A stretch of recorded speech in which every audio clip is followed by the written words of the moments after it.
This episode is brought to you by Cole Haan. Produced in partnership with Cole Haan, we brought together the four hosts of Gimlet Media's Startup, Science Versus, The Nod, and Every Little Thing for a conversation about creativity, ambition, and making a mark on the podcast industry.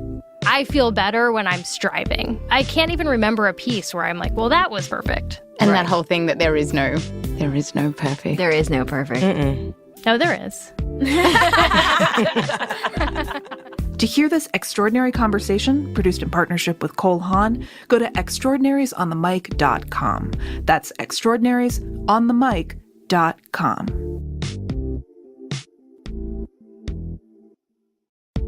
This episode is brought to you by the California Department of Public Health. You probably think it's just littering, but when a cigarette butt is flicked onto the street or ground into the sidewalk, it's pollution. Cigarette butts can take up to 10 years to decompose, and their toxic chemicals are poisonous to the environment. To learn more about the dangers of cigarette butts, visit tobaccofreeca.com/gimlet. That's tobaccofreeca.com/gimlet. From Gimlet, this is The Pitch. I'm Josh Muccio. On this show, we hear real entrepreneurs pitch real investors for real money.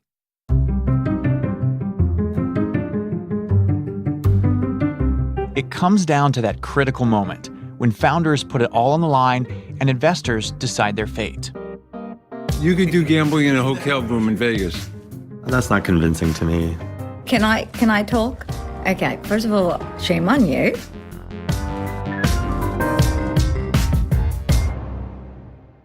This week, an entrepreneur pitches his idea to reinvent the hotel experience. But when things don't go according to plan, will our startup founder be able to throw out his script and adjust on the fly? First, let's meet our panel of investors. I'm Phil Nadell with Barbara Corcoran Venture Partners. Our first investor is Phil Nadell. He co-founded one of the largest syndicates on AngelList called Barbara Corcoran Venture Partners. If for some reason the members don't bite, then the thing falls apart. Phil is a straight shooter looking for companies without a lot of question marks. This is Jillian Manis. My fund is Structure Capital. Then there's Jillian Manis. Jillian is something of a legend in the world of venture capital. In her early 20s, she survived domestic abuse that left her living in shelters in New York City. She was able to pick herself up, start several companies, and is now a multimillionaire. You can have the most incredible product, but if you don't know how to talk about it, you're going to have a problem accelerating it. Jillian tends to take center stage and really drive the conversation. My name's Jake Chapman with Gelt Venture Capital. This is Jake Chapman. He founded the venture arm of Gelt Inc., an investment firm with over $1 billion in assets under management. They're going to shut you down on that name. It's definitely trademark infringement. As a former attorney, Jake brings the lawyerly mindset into a pitch. If a founder can hold up under cross-examination, he might just invest. Hey, I'm Howie Diamond. That's Howie, who founded the VC firm Ranch Ventures. There needs to be a moral and ethical kind of code that's aligned. Howie is looking for altruistic companies. He'll only go in on a startup that's making the world a better place. I'm Sheil, a partner at 500 Startups. Joining us this week is Sheil Manat. He broke into the big leagues of venture capital when he sold his company, Fee Fighters, to Groupon. This isn't going to work. You should do something else. Seriously. You can always count on Sheil to say exactly what he's thinking, and he appreciates the same candor in an entrepreneur. Okay, on with the pitch. Hey, how are you? Hey. Hi. Hi. Right, you're here, Peter. Right. When today's founder, Pieter Boekhoff, walks into the room, it quickly becomes clear that he's got this demeanor you don't often see in someone about to pitch their company. He's extremely laid back. All right, cool. So my name is Peter. We invented the iMirror, which is a Minority Report style interface on a mirror for hotels. I spent a lot of time growing up in hotels. My parents were managers of hotels, so the staff were like my family. I spent a lot of time in unbooked rooms watching TV and ordering way too much room service, but absolutely loved it. While growing up in hotels, Peter learned firsthand just how much goes into guest services. And he was constantly thinking about how to improve the hotel experience. So fast forward 20 years, watching a conceptual video made by Corning called The Day Made of Glass. Some of you may have seen it. Yeah, I saw that video, yeah. So Peter sees this video And it looks like something pulled out of a futuristic sci-fi movie. It shows a family's home outfitted top to bottom with interactive glass. The kitchen counter, the fridge, the bathroom mirror, every window, it's all interactive and touch-enabled. And this is when Pieter has his eureka moment. And I immediately thought, this can change the way customer service is done in a hotel room. Hotels haven't been disrupted since widely adoption of the TV in like the 1950s. So think back to the last time you were walking to a hotel room, there's that closet on your left or your right, and the mirror across from it. If you could tap on that mirror, order room service, book shows, book an Uber, change the lighting, play some music, you can even check out on the mirror. That's what we built. We're raising $1 million seed to roll out 5,000 mirrors to hotels. At this point, Pieter opens up his laptop and presses play on a video that shows investors just what iMirror can do. The investors begin to narrate what they see on the screen. Walking through Vegas, it's the ultimate immersive guest experience. Right? Two people walk into the room. Oh, there's a virtual concierge. Two people walk into the room. Look, there's Someone touches the surface of the iMirror, and a list of options pops up. It says room service on the mirror, or all these other things. Oh, and all the photos of the food that I can order. So I just touch it with my finger, and immediately your food will be up on the mirror. It says your food will be up in 30 minutes. Yep. So instead of that old... Now someone is playing a slot machine on the mirror, and this is when Sheil, who's normally pretty skeptical, leans forward and starts to get really animated. Oh, I like that. I like this. So Can you can actually like gamble in the room? Yeah, that's a live demo. That's live? Yeah. Is that real money gaming they're doing on the thing or no? This would be. Okay. So the hotel, so the Las Vegas. You could do gambling in a hotel room in Vegas. As long as we've connected and we disabled the one on the floor, on the casino floor. You just can't have more. You just can't add... more units. For Las Vegas, it adds gambling time. So not only do you get them down the casino, but you also, once they get to the room, they're all drunk already, then they start playing with the mirror. I have one in the weeds UX comment about using the mirror in the hotels for room service. This is Jake, our former lawyer, who tends to obsess about the tiny details. I think you might run into a problem where people who are looking at themselves in the mirror and then choosing food. I'm serious. I think this is going to reduce the conversion of food orders in hotel rooms. And it's a bit in the weeds. I think you might see that. Or maybe based on like your body type, it'll recommend different foods for you. Go with the salad. Or not to eat at all. Go with the salad. I was thinking close. Sure you want the Close the fries. kitchen early. The investors are starting to have fun, which can be a sign that they're getting excited about an idea. But before they get too carried away, Pieter takes control and steers them back to his pitch. With a mirror, you spend on average 18 minutes a day looking in a mirror, and no one is competing for your attention on that. And my 6- and 4-year-old niece and nephew walk up to the mirror, immediately saw themselves and started swiping through photos. And the iPad So Pieter has shown his promo video and talked up the iMirror's features. But Jillian, who always keeps an eye on the big picture, moves past the slick presentation to get to the heart of what Pieter is really selling. So I always like to hear from founders, what is your best question you've ever gotten from a VC that really helped you to distill either your pitch or something that you wanted to let us know, but we weren't asking the right questions?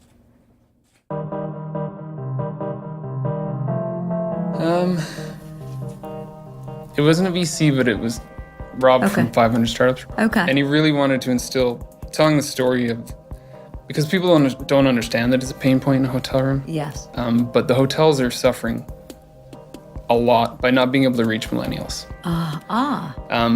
Their demographic is aging, and they're having a really tough time competing and getting millennials to come in, spend money in hotels, and want to be there. Why do we need this? Why is it important to me? not to me, because I'm clearly not a millennial, for everybody who's now listening to this. In case you wondered, I'm not a millennial. Actually, none of us are. We decided. I'm on the cusp. We decided. You're on the cusp. I'm on the cusp. Okay, I'm cusping. I'm a cusper. We're cusping. So it's the why. It's not what and how. It's why. Tell me why this is going to be. Let's pretend I'm a millennial. I've invested in hotels. I own some hotels. I know this space pretty well. Yeah. So explain to me what's the why to them, because it's cool. It has to be more than that. No, it's extremely personalized experience for you. So based on your loyalty program and the information we know about you in the room, Right. we can give you a personalized experience, concierge service to you in the room. Right. So when I return as a repeat customer, everything will already be there. So just for everybody here, what hotels do after you leave a room, they literally go in, they count how many towels you use, what portion of the meal that you've eaten, they how much of the soap that you've used, everything, and then they store it. And that's how they've been collecting data for years. Pieter is pitching iMirror as a personalized in-room concierge and entertainment hub for guests. But Jillian has a different vision. Because for a hotel, yes, the customer is fantastic, but everything that comes before and after that, before they check in and after they leave, is actually some of the most important data that we want to capture. Yeah. And so I think that needs to be part of this. This is not only for your, for your consumer, it's actually for the hotel efficiency. Right. And that's a bigger play. See, I think you need to incorporate that into your pitch. Yeah.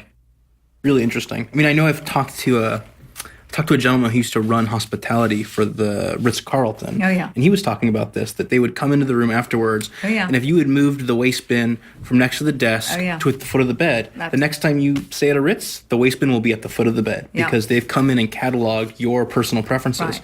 But I'm sure it's paper and pen. So a system that was just a touch screen for the housekeeping staff. And when housekeeping walks in, it can bring up all the information of things specific to you that they might want to do for future reference. Yeah. So Jake says hotels are stuck on paper and pen when it comes to collecting data. And the investors like the idea of bringing hospitality into the 21st century. Here's Howie. Does it even need to be a mirror? Could it just be something that's on the wall or installed, or that could be portable? Because I actually kind of like ordering food from bed, or I like doing things You don't have to get up for a mirror. There's a complimentary app to it, so if you want to do that on your phone, you can. If you want to add an iPad to the room, you can. So why not just have it all in the app? In a room, if I walk past that mirror and it says hello to me and has my name on there and says I can do some things and prompts me to interact and I can change the lighting, turn on a song. Everything you described can happen on an iPad, but you're saying that it should happen on a mirror on a wall. Yeah. That's not convincing to me.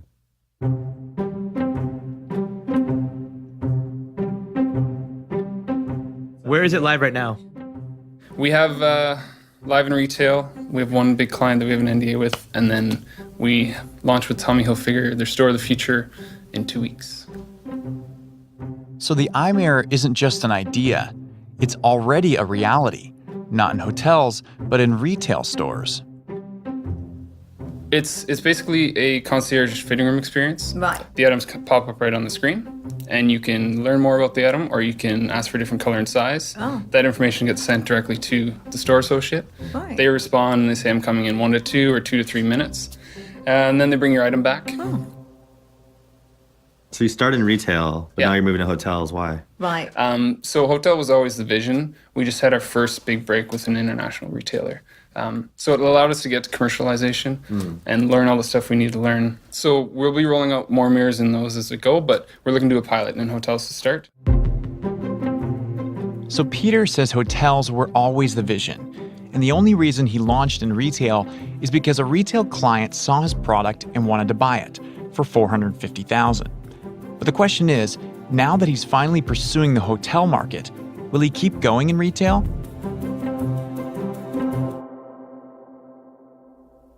So the customer who paid you $450K, they're in retail? Yeah. And for how many? We have 5 units out with them. 5 units. And how many mirrors could they possibly represent? They have 330 stores. you're currently deployed. Those 5 mirrors are currently deployed in how many stores? It's at 5 different stores. Seoul, South Korea, Mall of America, Santa Monica, Vancouver. They've got analytics on how many people touch the mirror a day. So the flagship store that launched in New York, in the first 11 days had it was over 20,000 interactions. 20,000 interactions with the mirror in 11 days sounds pretty good. Pieter may not mean to, but he's making a good case for why his mirrors really belong in retail. And iMirror is about to debut at one of Tommy Hilfiger's most prestigious locations. Tommy Hilfiger is doing their own marketing and branding for their store of the future. Okay. It's in the biggest shopping mall in London, West Stratford. Right. If that is successful, what does success look like? For them, it's 700 stores. So for us, that's at least 700 units. Right. They've got, but you're only launching in one store, or it's one store, and based on the success of that store, then they will do another. Yeah, so it would take 5 years to roll out to their whole fleet. Right. And it would be staged over the 5 years. Even if we did 10 mirrors a store, that's 7,000. Yeah. But if you get the Venetian, one hotel in one market, that's 7,200 rooms. It's one of the reasons that we don't think retail is the right spot. Okay. You just And you can need do that one anywhere. hotel. Did you catch that? Pieter says despite his early success, he doesn't think retail is ultimately the right spot for iMirror, which means he's asking investors to buy into his plan for hotels, a market he hasn't yet proven. Have you had conversations with hotel? Like, how far along are you in the sales cycle with hotels? We're meeting with MGM on the 27th, I think we just booked. Okay, so you're But that just starting to started. have these conversations. Yeah, so this is we're just pushing into that. Let me go back to retail, okay, for a second. Sure. I like the idea of this being in a dressing room. There are many times where you're in a dressing room where you need another size and you have to stick your head out or go around half naked. The other part of it is, can you buy while you're there? Is it a point of purchase? So can you pay for it as well in the dressing room? Oh, I like this, and not have to wait for someone else. You just walk in, love it, pay for it, stick in your bag and leave. Yeah, so on our roadmap, it's in the next 6 to 8 months to finish developing that. Would be a game changer for retail. The cost for us to do a 10-mirror pilot in a hotel is not significant enough for us not to do it. Okay. So that's our plan right now, is to do a 10-mirror pilot and then test it out. So it is what we're passionate about right now. Yeah, we're not stopping the retail side. And we're just not as aggressively pursuing it. Okay. It's decision time. Has Pieter talked investors into his vision of hotels as the future for iMirror? Howie's up first. If you should give me a demo and I was just like completely blown away, I'd probably, there'd be a higher probability for me to want to go in on this deal. I still think that I'm more bullish on like the mirror aspect of it. The form factor sort of seems like a little bit of a red herring in terms of like the actual problem that you're solving. I think the problem could be solvable in a way with much less friction in terms of just really a pure play software. Mm-hmm. That would be something that I would be more excited about. So I think for those reasons, I'm going to pass. Okay, Howie's out. Phil's up next. He's been quiet in this pitch, and it's hard to tell which way he's leaning. I really have to agree with you. I have serious concerns because of the form factor. It just doesn't get me that excited. And also, just from your sort of traction standpoint, I mean, having started kind of in retail and now shifting your focus, let's say, to hotels where you don't yet have a foot in the door, for me, I'm gonna pass. Okay. So Phil passed. Here's Jake. For me, whenever it's a physical product, I look at it through the lens of me as the consumer. Would I use this? And I'm thinking of myself in a Vegas hotel room. Like, I'm not going to want to stand in front of that mirror and interact. Like, I never see myself doing that. Maybe I try to avoid mirrors at all costs. If you look like me, you want to avoid mirrors. To be fair, though, there's 4 of the wrong gender sitting in front of me for spending time in front of a mirror. Oh, yeah. No, so I wouldn't use it in that context. So it's just hard for me to get over that. I really like the idea that Jillian pitched, which is just the data collection for hotels. But if that's the product, I think we're really talking about an app that you get the housekeeping staff to download. I do feel you guys are potentially thinking that I'm pitching you an iPhone, and you're telling me that people want to use a BlackBerry in the room. And that, Oh, and that is and that form factor so and unfair. user experience doesn't matter. Peter, shame on Form you. factor and user experience Shame on- are incredibly important. Yes.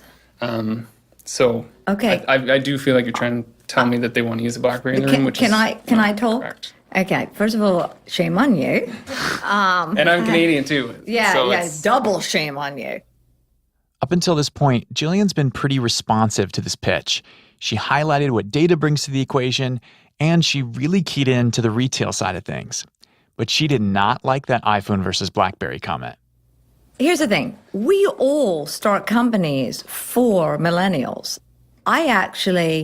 I'm worried about this in the hotel space simply because, one, I've invested into, and I have investments into Las Vegas hotels, A. B, I have hotels all over the country, and in fact, 2 overseas. So I do know the hotel business. I do know millennials. First of all, with the millennials, I worry that they don't spend that much time in the hotel room. It's all about getting outside of the hotel. They go in, they do their hair, they do their makeup, and then they do everything else because they want to network. I mean, they want to be where the action is. And the action is not in their hotels until after they're drunk, and then the action's in the hotels. But That's different. That's a different action. But, okay, let me do the flip side of this. In the retail space, I think that's your market. Okay. I think there is so much that you could add to the services of those mirrors in those dressing rooms, and it is such a huge value to brands. It's the point of purchase. It is simply that. So I would love to see this more really dive deeply into retail rather than divert your attention and your dollars to hotel. And that's the reason why I'm going to pass. So 4 of the 5 investors are out. Peter's last chance is with Sheil, who was the first one to really get into the in-room gambling concept. I tend to agree with Jillian. I think there's probably an opportunity in retail. Although it's a lot less in numbers, you can probably charge a lot more. You can probably have a higher profit margin on that retail side. And then you're getting a percentage of every sale. I think the cross-selling opportunities are huge too, right? Like you should definitely get a cut of every time you sell a pair of shoes to match Absolutely. a Right. pair of pants, Absolutely. right? There's a lot of opportunity in retail. But I really want you to think about that. So Sheil didn't exactly say it, but he's out. Like the other investors, he's more excited about retail. So the thing is, like, retailers and malls, like, I talk to them all the time. They're always like, what is something that's going to get people into the mall? And so I think you have a buyer in retailers and malls that are just like hungry for any technology. Yes. And so I think they're much more so than hotels are. Yes. So I think it's a much more receptive audience. Yeah, we have a ton of traction in retail. So go do the retail and see how that works. Raise this around the retail. And then if we can prove this and really, really dominate this market, then we're going to go into hotels. I agree with everyone on the retail, and then I respectfully disagree on the hotel. I think you'll be very surprised. So this is one opinion. What I say about opinions are, if you hear opinion once, it's still an opinion. If you hear opinion twice, it's still opinion. If you hear an opinion 3 times, that's a consensus, and that's something. Then you do something about it. Well, Peter, we loved having you, and I want you to succeed. And I think that as you launch in Tommy, I'd love you to come back to me on this, because I'd love to really see how that launch goes. But thank you. Appreciate it. Thanks for being here. Good job with the presentation. Good job. Thank you Really for good having job. me. Yeah. Thanks. And next time, bring a mirror. Yeah, bring a mirror. So Peter didn't get the funding he hoped for. He walks out of the room, but investors keep chatting about the pitch. Surprisingly, they can't stop talking about how much they love iMirror, just not the way Peter pitched it. It's cool technology, but I'm telling you, he's missing this. He is missing this. This is so huge. Retail's the way to go. Unfortunately, the retail side of things isn't what Peter pitched today. After the break, we'll find out how things are going with iMirror and whether Peter was right to stick to his guns about hotels. Stay with us. This episode is brought to you by the California Department of Public Health. We all know that cigarettes can be dangerous to our health, But have you ever thought about the effects cigarettes have on the environment? When a cigarette butt gets flicked into the street or ground into the sidewalk, it's polluting our environment. And all those cigarette butts add up. There are about 4.5 trillion cigarette butts leaking cancer-causing chemicals into the environment. That doesn't just hurt us, it also affects our pets and wildlife. Cigarette butts can also take up to 10 years to decompose, so they're not going away anytime soon. This may be news to you, but it isn't to big tobacco. To learn more about the dangers of littering cigarette butts, visit tobaccofreeca.com/gimlet. That's tobaccofreeca.com/gimlet.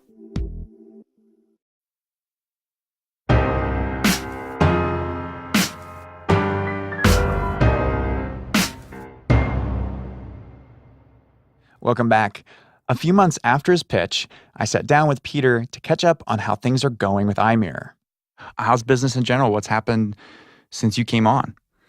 Yeah, things are really good. The world of retail has started to, it's almost like we were 2 years too early, and now we're just right in the thick of this. Everyone needs to innovate. I get emails whenever there's anything mentioned about Store of the Future or innovation of retail or digital concepts, and so it seems like we've fallen right into the middle of it all. So I guess the best way to put it is our funnel is pretty full. All right, so getting into the pitch, obviously none of the investors on our show were interested in investing at the time. First of all, I just want to get your take on how, what do you think happened in the room? Why didn't they invest?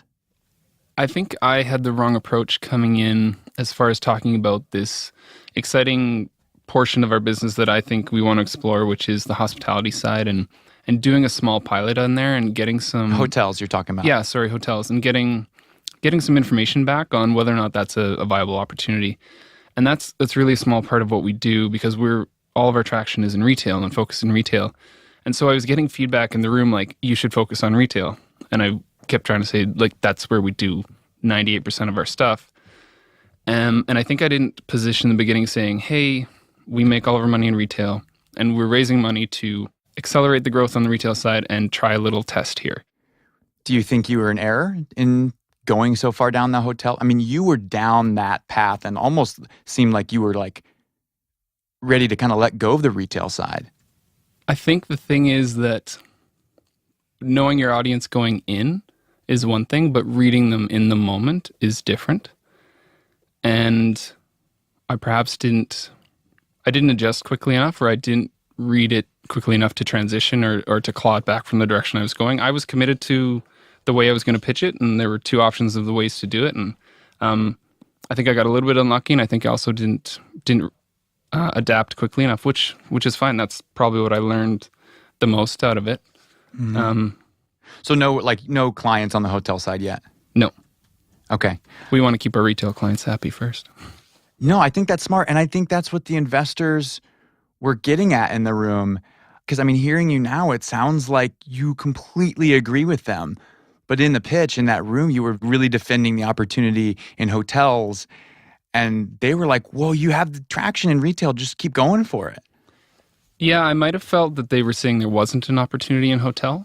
And I do fundamentally disagree with that. So that's probably where I was digging in my heels. And for me, sometimes, you hear all the time that the thing that people have the hardest time connecting the dots to is often the biggest opportunity. And I would stick by that. I mean, you certainly stuck by it in your pitch. Good. I'm stubborn. Yeah, I think the investors got that. And I think I think maybe it rubbed them the wrong way. I mean, did you sense that in the room? To be blunt, I felt that one person kind of controlled the conversation and led the direction. And I was having troubles following even the path and the sequencing of the conversation. So really, I'm not sure that it was 5 people telling me the same thing aggressively as much as I did feel there was a stronger voice in the room, and she and I may not have hit it off directly, so which is fine. Have you reached out to Jillian since the pitch? No, I haven't. I haven't talked to anyone. Well, what's funny is I'm totally picturing an alternative reality of this conversation where you said, you know what, I walked away from that and realized retail really is the way to go. And so we've been diving into that 100% and it's totally paying off. Because it's just very different picture than, what we saw in the pitch. I'm confused because I didn't need convincing that retail was the way to go. So Yeah. I think I didn't articulate well enough that is our core focus. Yeah. Well, hey, you are obviously killing it on the retail side, which is exactly what the investors wanted or we're excited about. Maybe I'll reach back out to them and you should. Pieter and I were about to hang up, but right before we did, he told me the story that kind of felt out of left field at the time. But later I realized it got to the heart of exactly why his pitch failed. I'll just tell a really random weird story, but the hardest thing I ever tried for in my entire life was to make the grade 7 basketball team. And I tried so hard, and I didn't make the team. And I couldn't figure it out. I could not understand it, and I was distraught, and I was really upset. And so I went and talked to the teacher, who was the coach, and she said, it had nothing to do with your skill. You're one of the better players. She said it was your attitude. She said, you never smiled once. You weren't happy. You weren't, it looked like you were having the worst time ever. Yeah. And so I like to think I learned that perception and, that I need to, I have a dry sense of humor. I'm not as quick to smile as certain people. And I'm potentially a little bit defensive when people are questioning an idea, but I need to continue to think back to that time and know that even when I'm trying my hardest to be coachable or have a conversation with these investors, that potentially I'm not coming across that way. So, yeah. What do I think? I think Pieter and the investors were in agreement about retail all along, but that didn't really come across in his pitch. And that's a lesson for us all. Read the room. Keep reading the room. What you went in thinking you were going to pitch might change, and you need to be able to see an opportunity when it arises. And just remember, everything you need to know, you probably learned in junior high. We're currently on the hunt for exciting new early-stage startups for our next season to be recorded this August. So if you or someone you know is building something unique, go to thepitch.show/apply and fill out the form to apply. And if you have feedback for the show, we'd love to hear it. Send us an email at thepitch@gimletmedia.com with your thoughts. And a quick update, a bunch of you reviewed the show on Apple Podcasts in the last week. It helped us climb the charts in a big way, and tons of new folks are finding the show. So thank you. And if you haven't left a review yet, don't worry, there's still time. But seriously, please do. It makes a huge difference. Thank you so much for listening to the show this week. If you want to find out more, our website is thepitch.show. You can find us on Twitter and Facebook at The Pitch Show. And we've got a brand new newsletter you can subscribe to that gives you behind-the-scenes content from the entrepreneurs and investors on our show. You can subscribe to that at gimletmedia.com/newsletter. To hear scenes from next week's episode, stay tuned till after the credits. Our show was produced by me, Josh Muccio, and Asta Chaturvedi. We were edited by Devin Taylor and Jorge Just. Our theme music is by Breakmaster Cylinder, with original music composed by The Musemaker, Bobby Lord, John Kimbrough, and Tyler Strickland. We were mixed by Enoch Kim and Haley Shaw. Thanks to Lisa Muccio for planning the Season 2 recording event last fall. And a quick disclaimer, no offer to invest is being made to or solicited from the listening audience on today's show. Finally, I want to say a quick thank you to the original sponsor of Season 2, the It's Worth Doing Right family, for taking a leap of faith on us when we were just a little independent podcast. All right, you've been listening to The Pitch from Gimlet Media. I'm Josh Muccio. See you next week. Next week on The Pitch, we hear from a founder who's on a mission to clean up the planet. And to do it, she needs your trash. What do you think is the single largest component of landfills? Do you think it's plastic? Do you think it's paper? Because it's actually food. So the incentive here is a do-good incentive. Maybe I'm not getting the total value prop for a customer other than, do well. They're not saving money. New episodes of The Pitch come out on Wednesdays, 12 p.m. Eastern. Make sure you're subscribed so you don't miss a thing. Thanks to our sponsor, the California Department of Public Health. Cigarette butts are toxic, and right now there are about 4.5 trillion of them in the environment.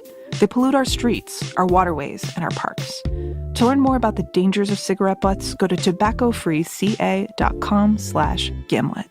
That's tobaccofreeca.com/gimlet.